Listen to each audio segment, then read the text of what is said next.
नमस्कार, मी सौरभ पाटील. लाईव्ह मराठीच्या बातमीपत्रात आपल्या सर्वांचं स्वागत. पाहूया आजच्या दिवसभरातल्या ठळक घडामोडी.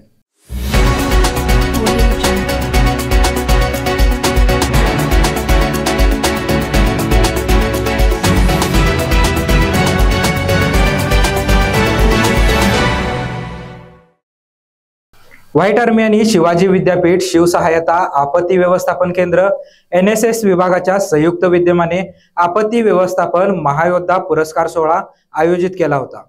हा सोहळा विद्यापीठातील राजमाता जिजाऊ माँसाहेब सभागृहात पार पडला. यावेळी खासदार शरद पवार यांना आपत्ती व्यवस्थापन महायोद्धा पुरस्कार खासदार शाहू महाराज यांच्या हस्ते प्रदान करण्यात आला. आपत्तीच्या काळात महाराष्ट्रातील शासकीय यंत्रणा, अधिकारी आणि स्वयंसेवी संस्था उत्कृष्ट काम करतात. त्यामुळे अशा काळात काम करणाऱ्या शासकीय यंत्रणा, स्वयंसेवी संस्था आणि अधिकारी यांना नागरिकांनी पाठबळ दिले तर कोणत्याही संकटावर आपण मात करू शकतो, असा विश्वास खासदार शरद पवार यांनी यावेळी व्यक्त केला. काही वर्षांपूर्वी नामदार हसन मुश्रीफ यांच्यावर ईडीची धाड पडली होती. यावेळी नामदार मुश्रीफ यांच्या पत्नीने त्याला विरोध दर्शवला होता. त्याचा उल्लेख करत आज खासदार सुप्रिया सुळे यांनी कोल्हापुरात आपलं मत व्यक्त केलं.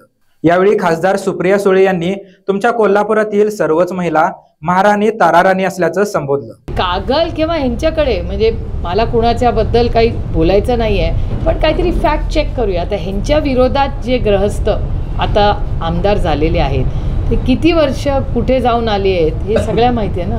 मग 12 वर्ष ज्या ग्रहस्थांनी ती सेवा केली आणि इथे एक सुसंस्कृत सुशिक्षित महिला काहीतरी करू पाहते.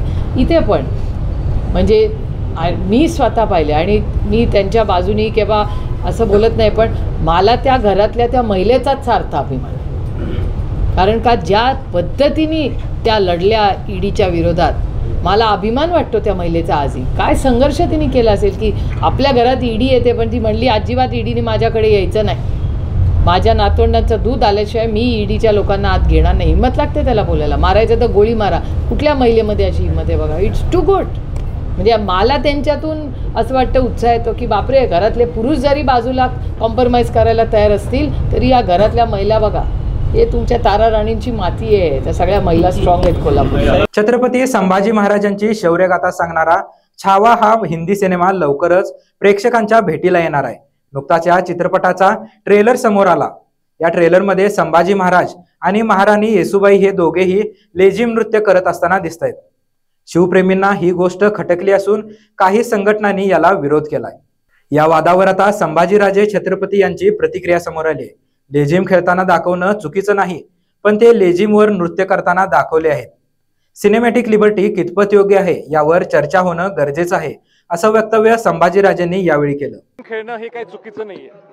लेझिम खेळणं काय, कारण आपला तो सांस्कृतिक ठेवा आहे, पण त्याचबरोबर तो नृत्य म्हणण्यापेक्षा डान्स, म्हणजे ज्याला इंग्लिशमध्ये आपण डान्स म्हणतो, ते गाण्याच्या स्वरूपात डान्स म्हणतो, ते कितपत लोकांना पटेल हा प्रश्नचिन्ह. मग त्याच्यासाठी बसणं गरजेचं आहे, त्यांच्याशी विचार विनिमय गरजेचं आहे. पण ओव्हरऑल त्यांनी मला जे एक हिंदवी स्वराज्याचं जो उद्दिष्ट आहे ते त्यांनी मला सांगितलं, त्यात मला काही चुकीचं वाटलं नाही.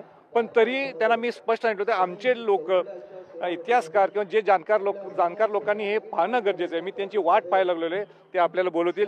एकदा बोलणं झालं, एकदा चर्चा झाली की त्यांना आपण सांगितलं की बाबा एकदम छान आहे, तर उलट चांगलं पिक्चर होईल. उलट चांगलं जे नुसतं देशात नाही जगात संभाजी महाराज पोहोचतील शिवाजी महाराजांच्या माध्यमातून. छत्रपती शिवाजी महाराज हिंदवी स्वराज्य स्थापन केलं आणि त्याच्यानंतर जर कोणी सांभाळलं असेल हिंदवी स्वराज्य ते छत्रपती संभाजी महाराज आहे, छत्रपती राजाराम महाराज, छत्रपती ताराबाई राणी साहेब. कोल्हापूर, सांगली, गारगोटी आणि कागलमधील शेतकऱ्यांनी शक्तीपीठ महामार्ग विरोधात जिल्हाधिकारी कार्यालयासमोर धरणे आंदोलन केलं. शक्तीपीठासाठी जमीन हस्तांतरित करण्याचा प्रयत्न सुरू आहे, मात्र हा प्रयत्न यशस्वी होऊ देणार नाही.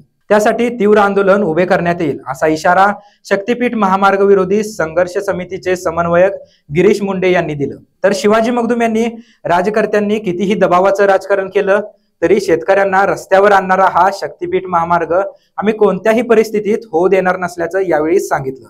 करवीर तालुक्यातील पाचगाव ग्रामपंचायतनं आपल्या मिळकतीचा हिस्सा दमदाटीने रस्ता दाखवून एकतर्फी काबीज केला आहे. त्यामुळे आपला संसार उघड्यावर आलाय.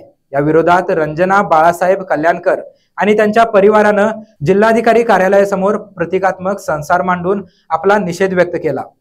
तर येणाऱ्या प्रजासत्ताक दिनापूर्वी यावर योग्य तो तोडगा काढावा असं आवाहन कल्याणकर कुटुंबियांनी जिल्हाधिकारी अमोल येडगे यांना केलं। आता वाहनधारकांसाठी एक महत्त्वाची बातमी समोर येते।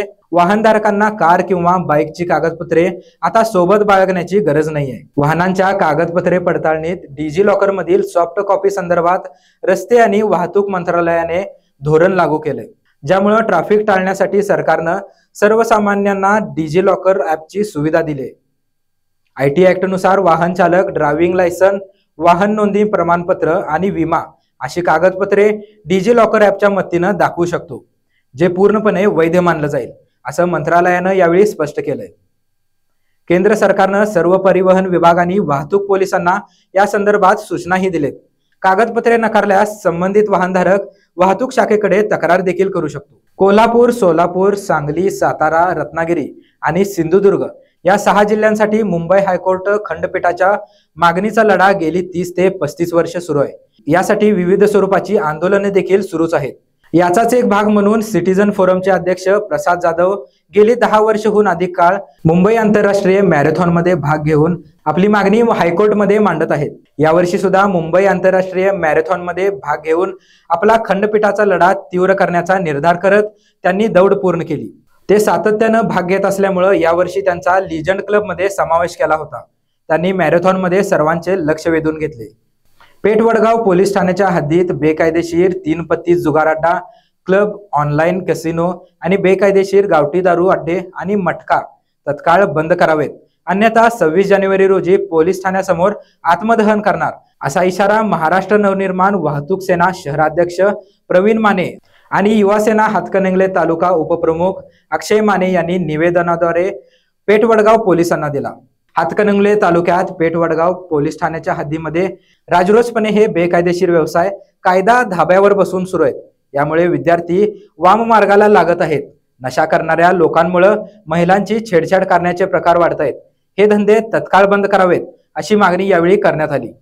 या मागणीचे निवेदन पोलीस निरीक्षक विलास भोसले यांना देत असताना हे निवेदन आपण ठाणे अंमलदारांना द्यावे, असं सांगून स्वतः निवेदन घेण्यास टाळाटाळ केली असल्याचं यावेळी सांगण्यात आलं।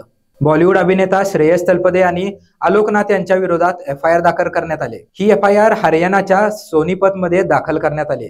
त्याचं कारण म्हणजे इंदूरमध्ये रजिस्टर करण्यात आलेल्या एका सोसायटीच्या 50 लाखपेक्षा जास्त लोकांचे कोटीचे रुपये घेऊन पळणाऱ्या कंपनीच्या प्रमोशन संबंधित आहे। श्रेयस तलपदे आणि आलोकनाथ यांच्या विरुद्ध गुंतवणुकीचं आवाहन करत कंपनीची जाहिरात केल्याचा आरोप करण्यात आलाय। विशेष म्हणजे या कंपनीच्या कार्यक्रमात सोनू सूद हे प्रमुख पाहुणे म्हणून उपस्थित होते। आता या प्रकरणात 25 जानेवारीला कोर्टात सुनावणी होणार आहे।